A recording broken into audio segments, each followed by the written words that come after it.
श्रीमन्महागणाधिपतये नमः। अथ श्री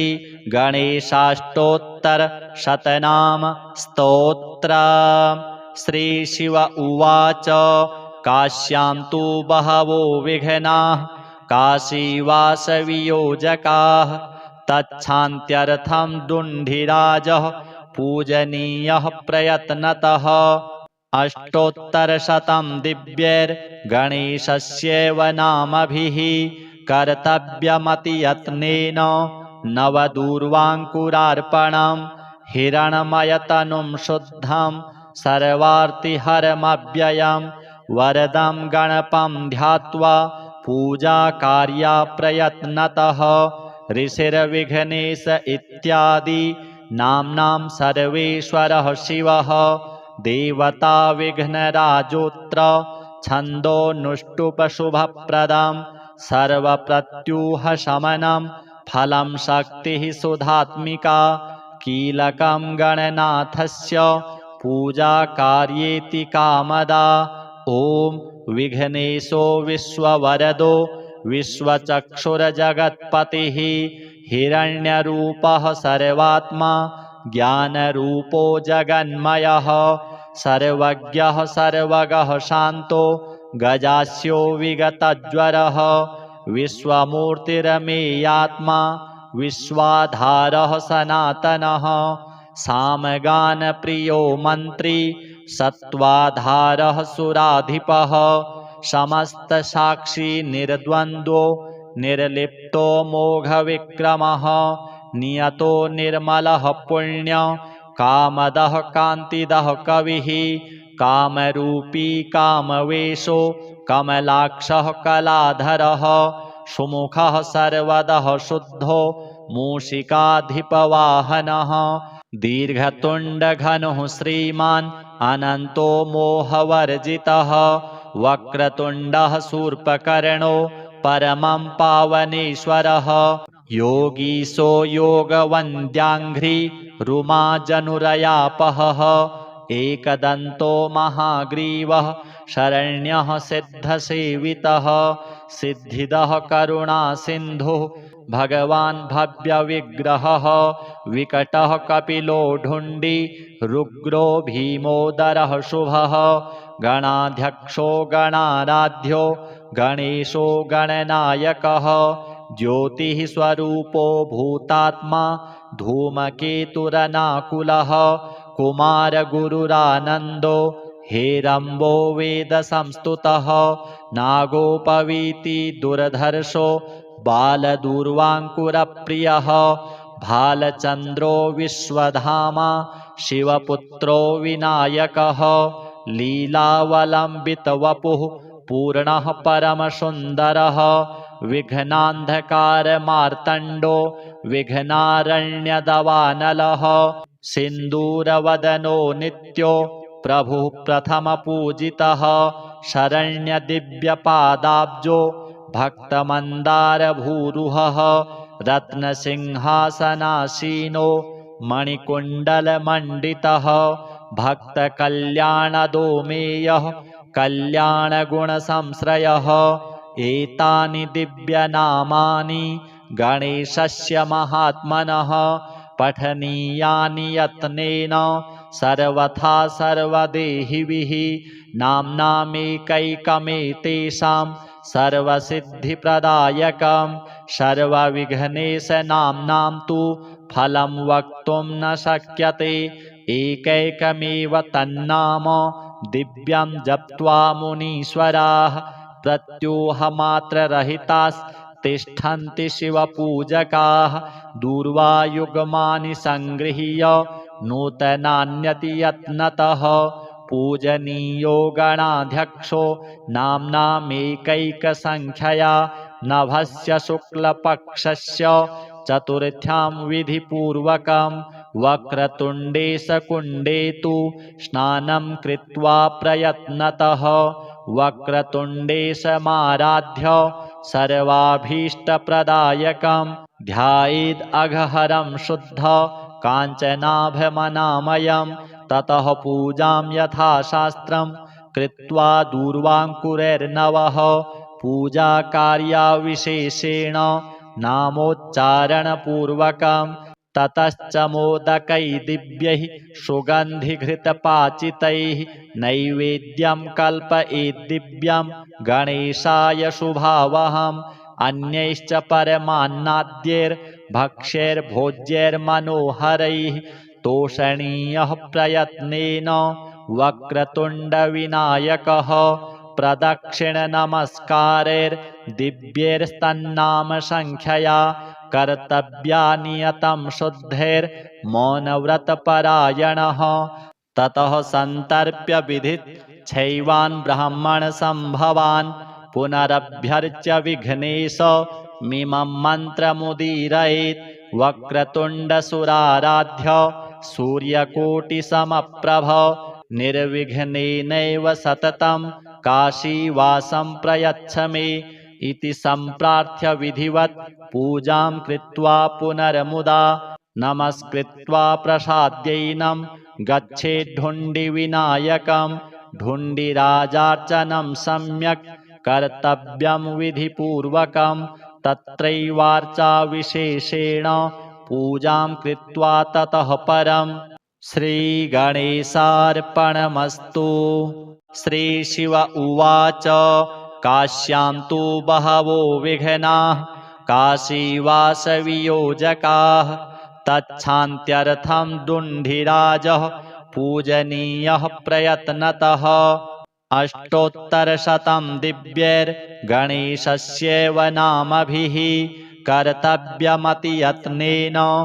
नवदूर्वाङ्कुरार्पणं हिरण्मयतनुं शुद्धं सर्वार्तिहरमव्ययं वरदं गणपं ध्यात्वा पूजाकार्या प्रयत्नतः ऋषिर्विघ्नेश इत्यादि नाम्नां सर्वेश्वरः शिवः देवता विघ्नराजोऽत्र छन्दोनुष्टुप्शुभप्रदं सर्वप्रत्यूहशमनं फलं शक्तिः सुधात्मिका कीलकं गणनाथस्य पूजाकार्येति कामदा ॐ विघ्नेशो विश्ववरदो विश्वचक्षुर्जगत्पतिः हिरण्यरूपः सर्वात्मा ज्ञानरूपो जगन्मयः सर्वज्ञः सर्वगः शान्तो गजास्यो विगतज्वरः विश्वमूर्तिरमेयात्मा विश्वाधारः सनातनः सामगानप्रियो मन्त्री सत्त्वाधारः सुराधिपः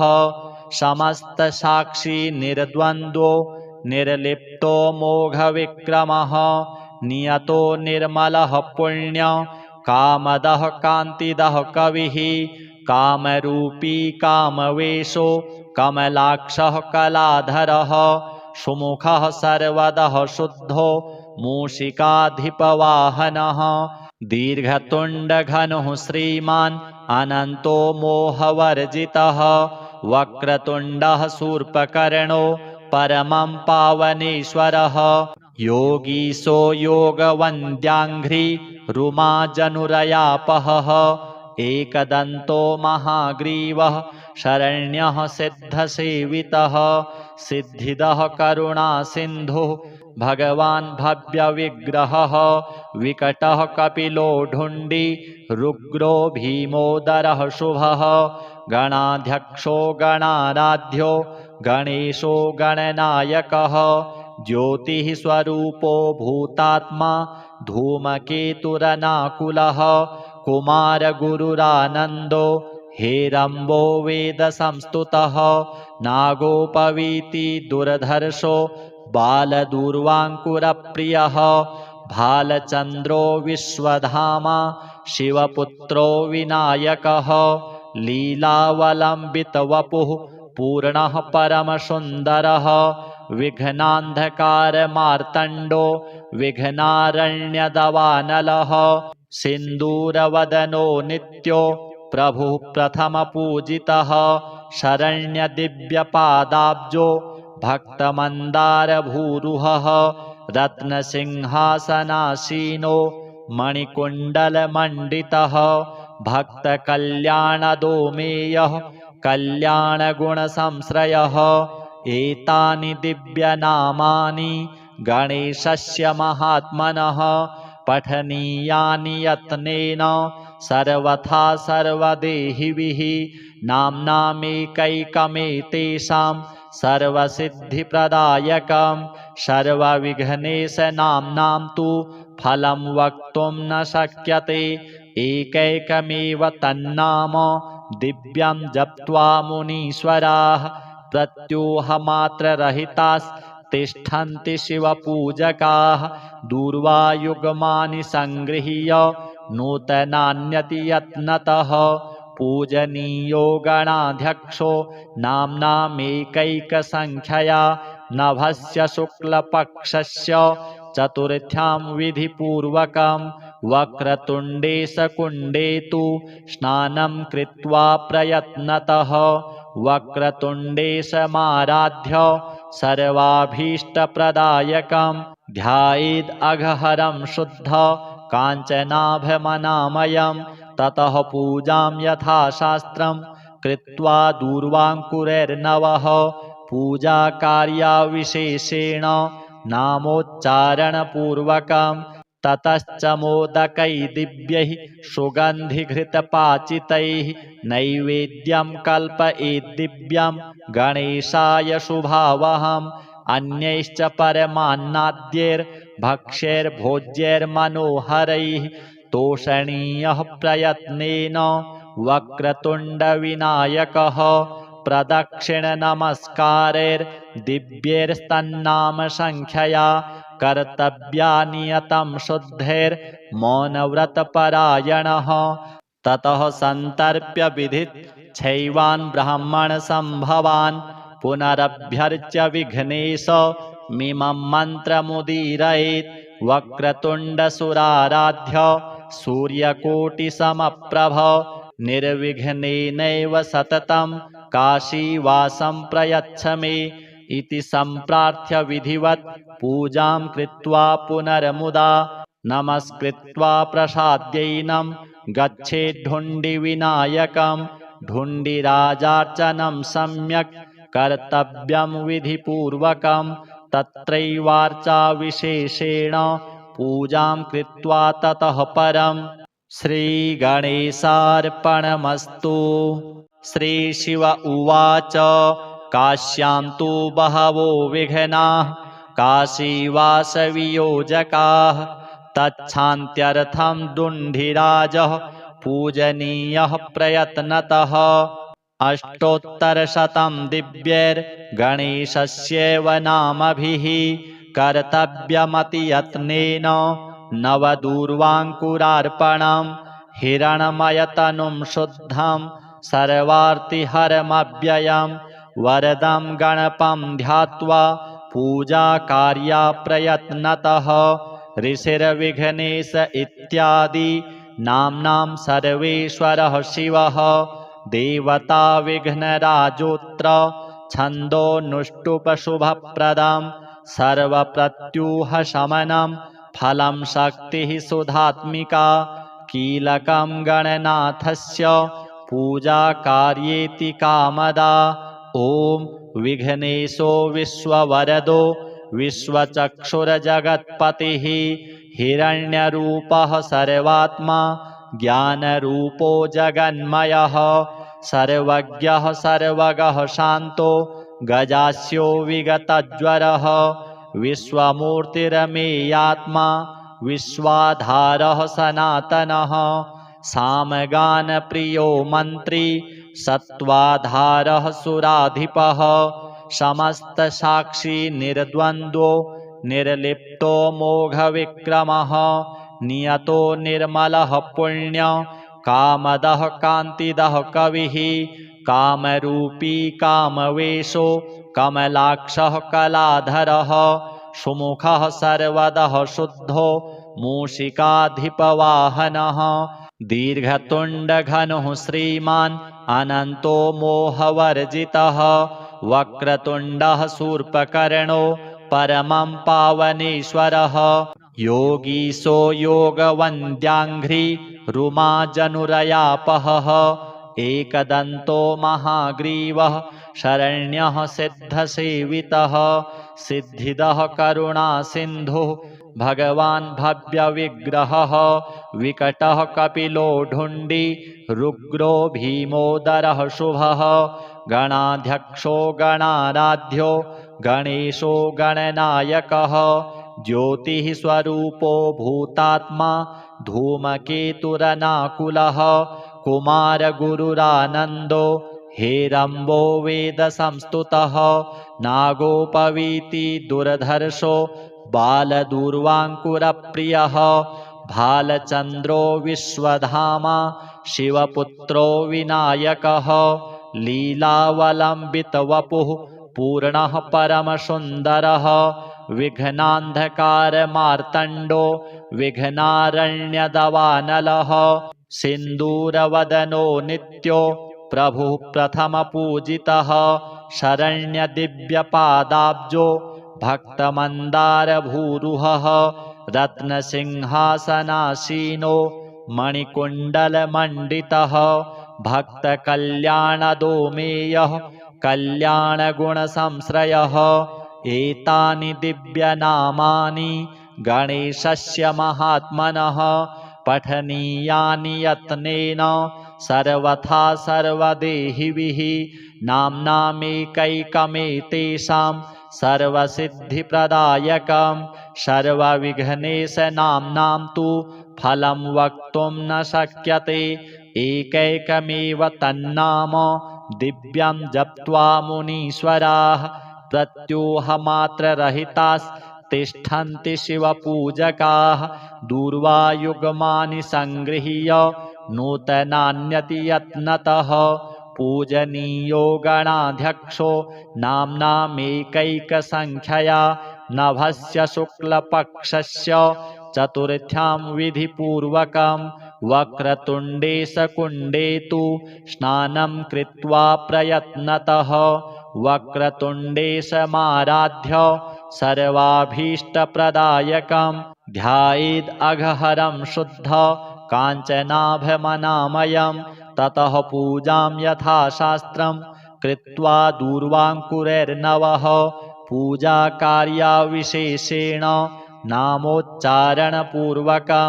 ततश्च मोदकैः दिव्यैः सुगन्धिघृतपाचितैः नैवेद्यं कल्पयेद्दिव्यं गणेशाय शुभावहम् अन्यैश्च परमान्नाद्यैर्भक्ष्यैर्भोज्यैर्मनोहरैः तोषणीयः प्रयत्नेन वक्रतुण्डविनायकः प्रदक्षिणनमस्कारैर्दिव्यैस्तन्नामसङ्ख्यया कर्तव्यानियतं शुद्धैर्मौनव्रतपरायणः ततः सन्तर्प्य विधिच्छैवान् ब्राह्मणसम्भवान् पुनरभ्यर्च्य विघ्नेश मिमं मन्त्रमुदीरयेत् वक्रतुण्डसुराराध्य सूर्यकोटिसमप्रभ निर्विघ्नेनैव सततं काशीवासं प्रयच्छ मे इति सम्प्रार्थ्य विधिवत् पूजां कृत्वा पुनर्मुदा नमस्कृत्वा प्रसाद्यैनं गच्छेद्धुण्डिविनायकं ढुण्डिराजार्चनं सम्यक् कर्तव्यं विधिपूर्वकं तत्रैवार्चाविशेषेण पूजां कृत्वा ततः परं श्रीगणेशार्पणमस्तु। श्रीशिव उवाच काश्यां तु बहवो विघ्नाः काशीवासवियोजकाः तच्छान्त्यर्थं ढुण्डिराजः पूजनीयः प्रयत्नतः अष्टोत्तरशतं दिव्यैर्गणेशस्यैव नामभिः कर्तव्यमतियत्नेन नवदूर्वाङ्कुरार्पणं हिरण्मयतनुं शुद्धं सर्वार्तिहरमव्ययं वरदं गणपं ध्यात्वा पूजाकार्या प्रयत्नतः ऋषिर्विघ्नेश इत्यादि नाम्नां सर्वेश्वरः शिवः देवता विघ्नराजोऽत्र छन्दोनुष्टुपशुभप्रदं सर्वप्रत्यूहशमनं फलं शक्तिः सुधात्मिका कीलकं गणनाथस्य पूजाकार्येति कामदा ॐ विघ्नेशो विश्ववरदो विश्वचक्षुर्जगत्पतिः हिरण्यरूपः सर्वात्मा ज्ञानरूपो जगन्मयः सर्वज्ञः सर्वगः शान्तो गजास्यो विगतज्वरः विश्वमूर्तिरमेयात्मा विश्वाधारः सनातनः सामगानप्रियो मन्त्री सत्त्वाधारः सुराधिपः समस्तसाक्षी निर्द्वन्द्वो निर्लिप्तो मोघविक्रमः नियतो निर्मलः पुण्य कामदः कान्तिदः कविः कामरूपी कामवेशो कमलाक्षः कलाधरः सुमुखः सर्वदः शुद्धो मूषिकाधिपवाहनः दीर्घतुण्डघनुः श्रीमान् अनन्तो मोहवर्जितः वक्रतुण्डः शूर्पकर्णो परमं पावनेश्वरः योगीशो योगवन्द्याङ्घ्रि रुमाजनुरयापहः एकदन्तो महाग्रीवः शरण्यः सिद्धसेवितः सिद्धिदः करुणासिन्धुः भगवान् भव्यविग्रहः विकटः कपिलो ढुण्डी रुग्रो भीमोदरः शुभः गणाध्यक्षो गणाराध्यो गणेशो गणनायकः ज्योतिः स्वरूपो भूतात्मा धूमकेतुरनाकुलः कुमारगुरुरानन्दो हेरम्बो वेदसंस्तुतः नागोपवीति दुर्धर्षो बालदूर्वाङ्कुरप्रियः भालचन्द्रो विश्वधामा शिवपुत्रो विनायकः लीलावलम्बितवपुः पूर्णः परमसुन्दरः विघ्नान्धकारमार्तण्डो विघ्नारण्यदवानलः सिन्दूरवदनो नित्यो प्रभुः प्रथमपूजितः शरण्यदिव्यपादाब्जो भक्तमन्दारभूरुहः रत्नसिंहासनासीनो मणिकुण्डलमण्डितः भक्तकल्याणदोमेयः कल्याणगुणसंश्रयः एतानि दिव्यनामानि गणेशस्य महात्मनः पठनीयानि यत्नेन सर्वथा सर्वदेहिभिः नाम्नामेकैकमेतेषां सर्वसिद्धिप्रदायकं सर्वविघ्नेशनाम्नां तु फलं वक्तुं न शक्यते एकैकमेव तन्नाम दिव्यं जप्त्वा मुनीश्वराः प्रत्यूहमात्ररहितास्तिष्ठन्ति शिवपूजकाः दूर्वायुग्मानि सङ्गृह्य नूतनान्यति यत्नतः पूजनीयो गणाध्यक्षो नाम्नामेकैकसङ्ख्यया नभस्य शुक्लपक्षस्य चतुर्थ्यां विधिपूर्वकं वक्रतुण्डे शकुण्डे तु स्नानं कृत्वा प्रयत्नतः वक्रतुण्डे समाराध्य सर्वाभीष्टप्रदायकं ध्यायेद् अघहरं शुद्ध काञ्चनाभमनामयं ततः पूजां यथाशास्त्रं कृत्वा दूर्वाङ्कुरैर्नवः पूजाकार्यविशेषेण नामोच्चारणपूर्वकं ततश्च मोदकै दिव्यैः सुगन्धिघृतपाचितैः नैवेद्यं कल्पयेद्दिव्यं गणेशाय शुभावहम् अन्यैश्च परमान्नाद्यैर्भक्ष्यैर्भोज्यैर्मनोहरैः तोषणीयः प्रयत्नेन वक्रतुण्डविनायकः प्रदक्षिणनमस्कारैर्दिव्यैस्तन्नामसङ्ख्यया कर्तव्या नियतं शुद्धैर्मौनव्रतपरायणः ततः सन्तर्प्य विधिच्छैवान् ब्राह्मणसम्भवान् पुनरभ्यर्च्य विघ्नेशमिमं मन्त्रमुदीरयेत् वक्रतुण्डसुराराध्य सूर्यकोटिसमप्रभ निर्विघ्नेनैव सततं काशीवासं प्रयच्छ मे इति सम्प्रार्थ्य विधिवत् पूजां कृत्वा पुनर्मुदा नमस्कृत्वा प्रसाद्यैनं गच्छेद्धुण्डिविनायकं ढुण्डिराजार्चनं सम्यक् कर्तव्यं विधिपूर्वकं तत्रैवार्चा विशेषेण पूजां कृत्वा ततः परम् श्रीगणेशार्पणमस्तु। श्रीशिव उवाच काश्यां तु बहवो विघ्नाः काशीवासवियोजकाः तच्छान्त्यर्थं दुण्डिराजः पूजनीयः प्रयत्नतः अष्टोत्तरशतं दिव्यैर्गणेशस्यैव नामभिः कर्तव्यमतियत्नेन नवदूर्वाङ्कुरार्पणं हिरण्मयतनुं शुद्धं सर्वार्तिहरमव्ययं वरदं गणपं ध्यात्वा पूजाकार्या प्रयत्नतः ऋषिर्विघ्नेश इत्यादि नाम्नां सर्वेश्वरः शिवः देवता विघ्नराजोऽत्र छन्दोनुष्टुपशुभप्रदं सर्वप्रत्यूहशमनं फलं शक्तिः सुधात्मिका कीलकं गणनाथस्य पूजाकार्येति कामदा ॐ विघ्नेशो विश्ववरदो विश्वचक्षुर्जगत्पतिः हिरण्यरूपः सर्वात्मा ज्ञानरूपो जगन्मयः सर्वज्ञः सर्वगः शान्तो गजास्यो विगतज्वरः विश्वमूर्तिरमेयात्मा विश्वाधारः सनातनः सामगानप्रियो मन्त्री सत्त्वाधारः सुराधिपः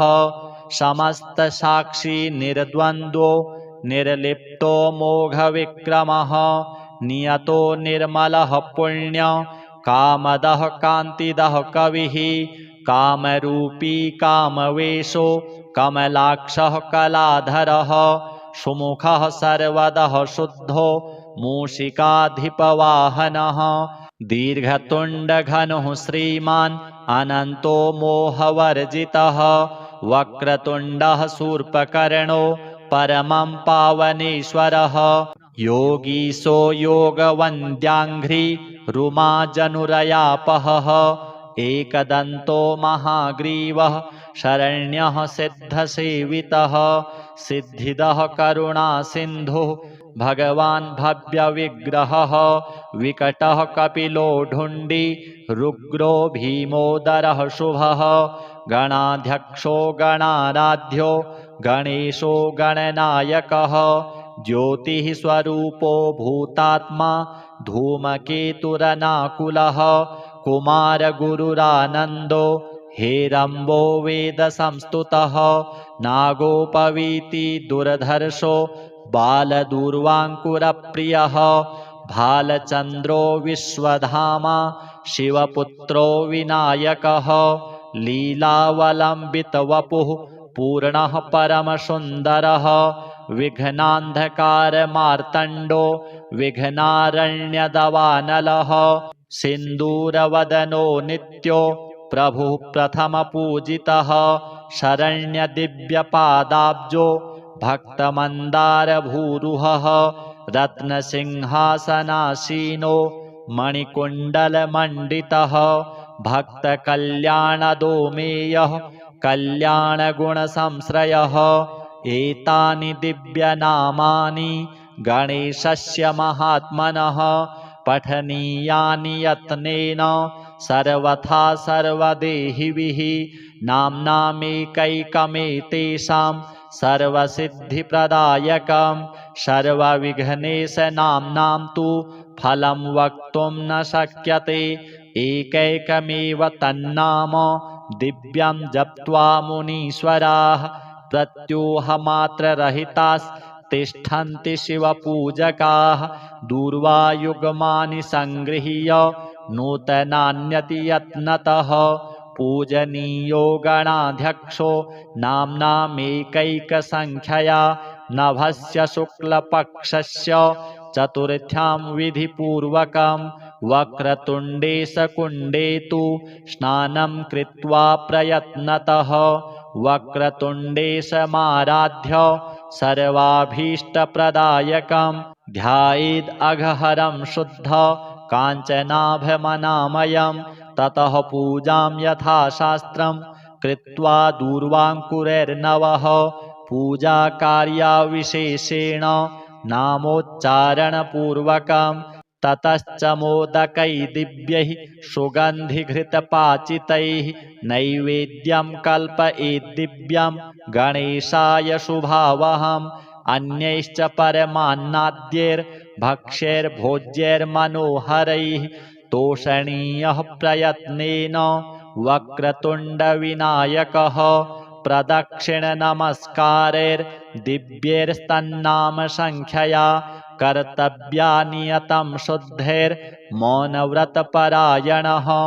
ततः सन्तर्प्य विधिच्छैवान् ब्राह्मणसम्भवान् पुनरभ्यर्च्य विघ्नेशमिमं मन्त्रमुदीरयेत् वक्रतुण्डसुराराध्य सूर्यकोटिसमप्रभ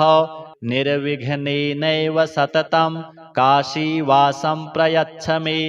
इति सम्प्रार्थ्य विधिवत् पूजां कृत्वा पुनर्मुदा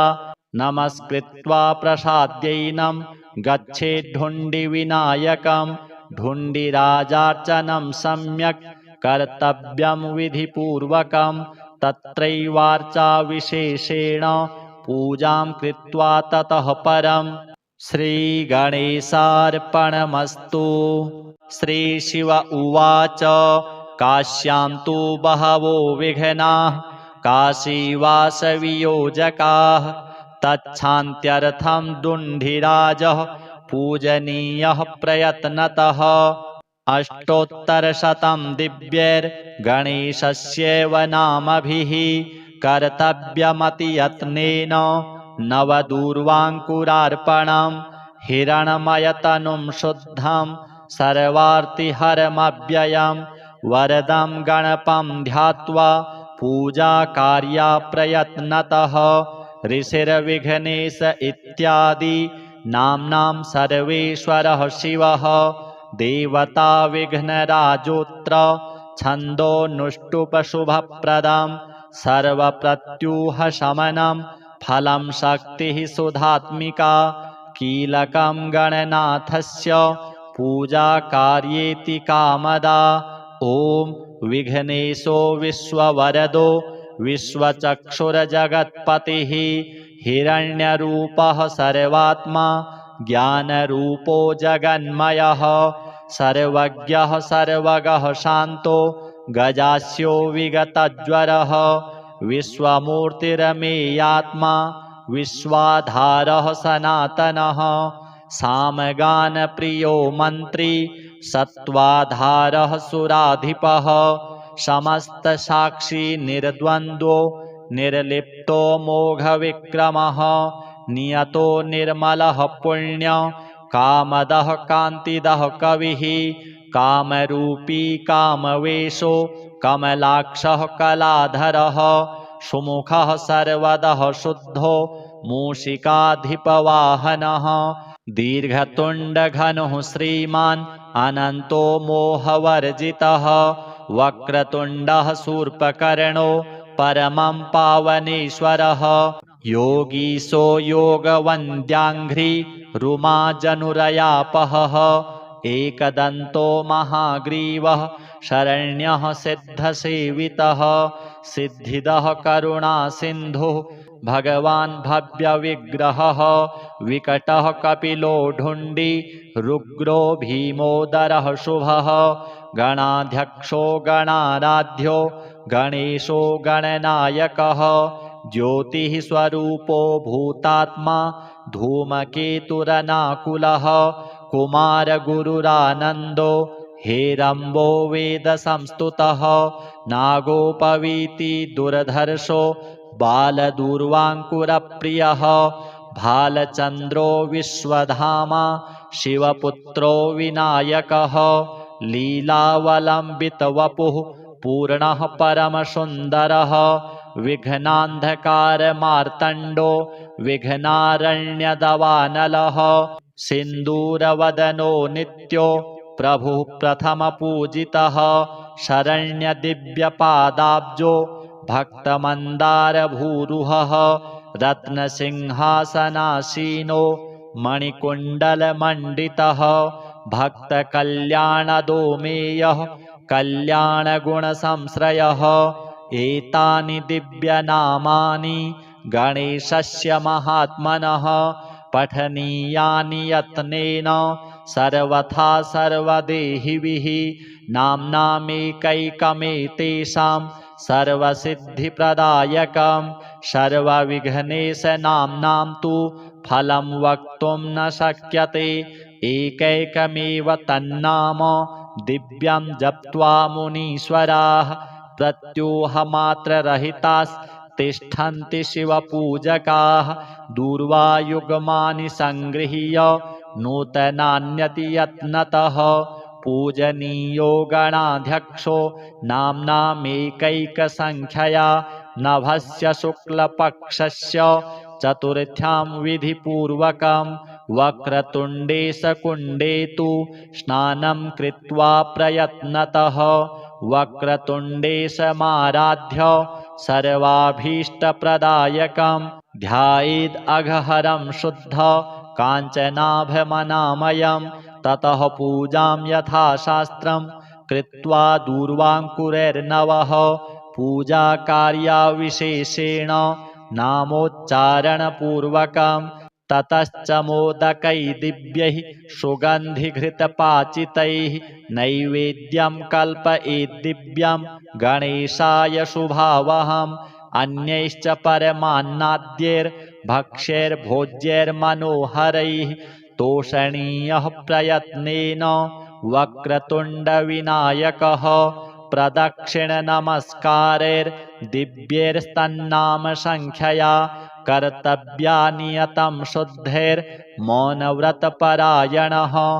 ततः सन्तर्प्य विधिच्छैवान् ब्राह्मणसम्भवान् पुनरभ्यर्च्य विघ्नेश मिमं मन्त्रमुदीरयेत् वक्रतुण्डसुराराध्य सूर्यकोटिसमप्रभ निर्विघ्नेनैव सततं काशीवासं प्रयच्छ मे इति सम्प्रार्थ्य विधिवत् पूजां कृत्वा पुनर्मुदा नमस्कृत्वा प्रसाद्यैनं गच्छेद्धुण्डिविनायकं ढुण्डिराजार्चनं सम्यक् कर्तव्यं विधिपूर्वकं तत्रैवार्चाविशेषेण पूजां कृत्वा ततः परं श्रीगणेशार्पणमस्तु। श्रीशिव उवाच काश्यां तु बहवो विघ्नाः काशीवासवियोजकाः तच्छान्त्यर्थं दुण्डिराजः पूजनीयः प्रयत्नतः अष्टोत्तरशतं दिव्यैर्गणेशस्यैव नामभिः कर्तव्यमतियत्नेन नवदूर्वाङ्कुरार्पणं हिरण्मयतनुं शुद्धं सर्वार्तिहरमव्ययं वरदं गणपं ध्यात्वा पूजाकार्या प्रयत्नतः ऋषिर्विघ्नेश इत्यादि नाम्नां सर्वेश्वरः शिवः देवता विघ्नराजोऽत्र छन्दोनुष्टुपशुभप्रदं सर्वप्रत्यूहशमनं फलं शक्तिः सुधात्मिका कीलकं गणनाथस्य पूजाकार्येति कामदा ॐ विघ्नेशो विश्ववरदो विश्वचक्षुर्जगत्पतिः हिरण्यरूपः सर्वात्मा ज्ञानरूपो जगन्मयः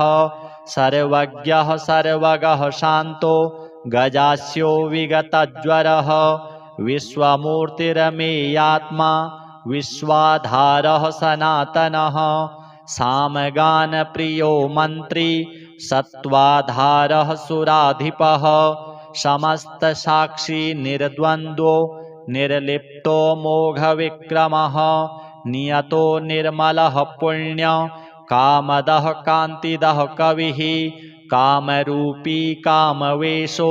कमलाक्षः कलाधरः सुमुखः सर्वदः शुद्धो मूषिकाधिपवाहनः दीर्घतुण्डघनुः श्रीमान् अनन्तो मोहवर्जितः वक्रतुण्डः शूर्पकर्णो परमं पावनेश्वरः योगीशो योगवन्द्याङ्घ्रि रुमाजनुरयापहः एकदन्तो महाग्रीवः शरण्यः सिद्धसेवितः सिद्धिदः करुणासिन्धुः भगवान् भव्यविग्रहः विकटः कपिलो ढुण्डी रुग्रो भीमोदरः शुभः गणाध्यक्षो गणाराध्यो गणेशो गणनायकः ज्योतिः स्वरूपो भूतात्मा धूमकेतुरनाकुलः कुमारगुरुरानन्दो हेरम्बो वेदसंस्तुतः नागोपवीति दुर्धर्षो बालदूर्वाङ्कुरप्रियः भालचन्द्रो विश्वधामा शिवपुत्रो विनायकः लीलावलम्बितवपुः पूर्णः परमसुन्दरः विघ्नान्धकारमार्तण्डो विघ्नारण्यदवानलः सिन्दूरवदनो नित्यो प्रभुः प्रथमपूजितः शरण्यदिव्यपादाब्जो भक्तमन्दारभूरुहः रत्नसिंहासनासीनो मणिकुण्डलमण्डितः भक्तकल्याणदोमेयः कल्याणगुणसंश्रयः एतानि दिव्यनामानि गणेशस्य महात्मनः पठनीयानि यत्नेन सर्वथा सर्वदेहिभिः नाम्नामेकैकमेतेषां सर्वसिद्धिप्रदायकं सर्वविघ्नेशनाम्नां तु फलं वक्तुं न शक्यते एकैकमेव तन्नाम दिव्यं जप्त्वा मुनीश्वराः प्रत्यूहमात्ररहितास्तिष्ठन्ति शिवपूजकाः दूर्वायुग्मानि सङ्गृह्य नूतनान्यति यत्नतः पूजनीयो गणाध्यक्षो नाम्नामेकैकसङ्ख्यया नभस्य शुक्लपक्षस्य चतुर्थ्यां विधिपूर्वकं वक्रतुण्डे शकुण्डे तु स्नानं कृत्वा प्रयत्नतः वक्रतुण्डे समाराध्य सर्वाभीष्टप्रदायकं ध्यायेद् अघहरं शुद्ध काञ्चनाभमनामयं ततः पूजां यथाशास्त्रं कृत्वा दूर्वाङ्कुरैर्नवः पूजाकार्यविशेषेण नामोच्चारणपूर्वकं ततश्च मोदकै दिव्यैः सुगन्धिघृतपाचितैः नैवेद्यं कल्पयेद्दिव्यं गणेशाय शुभावहम् अन्यैश्च परमान्नाद्यैर्भक्ष्यैर्भोज्यैर्मनोहरैः तोषणीयः प्रयत्नेन वक्रतुण्डविनायकः प्रदक्षिणनमस्कारैर्दिव्यैस्तन्नामसङ्ख्यया कर्तव्या नियतं शुद्धैर्मौनव्रतपरायणः ततः सन्तर्प्य विधिच्छैवान् ब्राह्मणसम्भवान् पुनरभ्यर्च्य विघ्नेशमिमं मन्त्रमुदीरयेत् वक्रतुण्डसुराराध्य सूर्यकोटिसमप्रभ निर्विघ्नेनैव सततं काशीवासं प्रयच्छ मे इति सम्प्रार्थ्य विधिवत् पूजां कृत्वा पुनर्मुदा नमस्कृत्वा प्रसाद्यैनं गच्छेद्धुण्डिविनायकं ढुण्डिराजार्चनं सम्यक् कर्तव्यं विधिपूर्वकं तत्रैवार्चाविशेषेण पूजां कृत्वा ततः परं श्रीगणेशार्पणमस्तु। श्रीशिव उवाच काश्यां तु बहवो विघ्नाः काशीवासवियोजकाः तच्छान्त्यर्थं ढुण्डिराजः पूजनीयः प्रयत्नतः अष्टोत्तरशतं दिव्यैर्गणेशस्यैव नामभिः कर्तव्यमतियत्नेन नवदूर्वाङ्कुरार्पणं हिरण्मयतनुं शुद्धं सर्वार्तिहरमव्ययं वरदं गणपं ध्यात्वा पूजाकार्या प्रयत्नतः ऋषिर्विघ्नेश इत्यादि नाम्नां सर्वेश्वरः शिवः देवता विघ्नराजोऽत्र छन्दोनुष्टुप्शुभप्रदं सर्वप्रत्यूहशमनं फलं शक्तिः सुधात्मिका कीलकं गणनाथस्य पूजा कार्येति कामदा ॐ विघ्नेशो विश्ववरदो विश्वचक्षुर्जगत्पतिः हिरण्यरूपः सर्वात्मा ज्ञानरूपो जगन्मयः सर्वज्ञः सर्वगः शान्तो गजास्यो विगतज्वरः विश्वमूर्तिरमेयात्मा विश्वाधारः सनातनः सामगानप्रियो मन्त्री सत्त्वाधारः सुराधिपः समस्तसाक्षी निर्द्वन्द्वो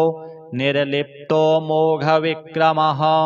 नियतो निर्मलः पुण्य कामदः कान्तिदः कविः कामरूपी कामवेशो कमलाक्षः कलाधरः सुमुखः सर्वदः शुद्धो मूषिकाधिपवाहनः दीर्घतुण्डघनुः श्रीमान् अनन्तो मोहवर्जितः वक्रतुण्डः शूर्पकर्णो परमं पावनेश्वरः योगीशो योगवन्द्याङ्घ्रि रुमाजनुरयापहः एकदन्तो महाग्रीवः शरण्यः सिद्धसेवितः सिद्धिदः करुणासिन्धुः भगवान् भव्यविग्रहः विकटः कपिलो ढुण्डी रुग्रो भीमोदरः शुभः गणाध्यक्षो गणाराध्यो गणेशो गणनायकः ज्योतिः स्वरूपो भूतात्मा धूमकेतुरनाकुलः कुमारगुरुरानन्दो हेरम्बो वेदसंस्तुतः नागोपवीति दुर्धर्षो बालदूर्वाङ्कुरप्रियः भालचन्द्रो विश्वधामा शिवपुत्रो विनायकः लीलावलम्बितवपुः पूर्णः परमसुन्दरः विघ्नान्धकारमार्तण्डो विघ्नारण्यदवानलः सिन्दूरवदनो नित्यो प्रभुः प्रथमपूजितः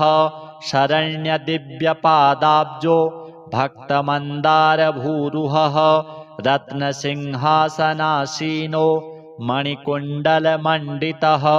भक्तकल्याणदोमेयः कल्याणगुणसंश्रयः एतानि दिव्यनामानि गणेशस्य महात्मनः पठनीयानि यत्नेन सर्वथा सर्वदेहिभिः नाम्नामेकैकमेतेषां सर्वसिद्धिप्रदायकं सर्वविघ्नेशनाम्नां तु फलं वक्तुं न शक्यते एकैकमेव तन्नाम दिव्यं जप्त्वा मुनीश्वराः प्रत्यूहमात्ररहितास्तिष्ठन्ति शिवपूजकाः दूर्वायुग्मानि सङ्गृह्य नूतनान्यति यत्नतः पूजनीयो गणाध्यक्षो नाम्नामेकैकसङ्ख्यया नभस्य शुक्लपक्षस्य चतुर्थ्यां विधिपूर्वकं वक्रतुण्डे शकुण्डे तु स्नानं कृत्वा प्रयत्नतः वक्रतुण्डे समाराध्य सर्वाभीष्टप्रदायकं ध्यायेद् अघहरं शुद्ध काञ्चनाभमनामयं ततः पूजां यथाशास्त्रं कृत्वा दूर्वाङ्कुरैर्नवः पूजाकार्यविशेषेण नामोच्चारणपूर्वकं ततश्च मोदकैः दिव्यैः सुगन्धिघृतपाचितैः नैवेद्यं कल्पयेद्दिव्यं गणेशाय शुभावहम् अन्यैश्च परमान्नाद्यैर्भक्ष्यैर्भोज्यैर्मनोहरैः तोषणीयः प्रयत्नेन वक्रतुण्डविनायकः प्रदक्षिणनमस्कारैर्दिव्यैस्तन्नामसङ्ख्यया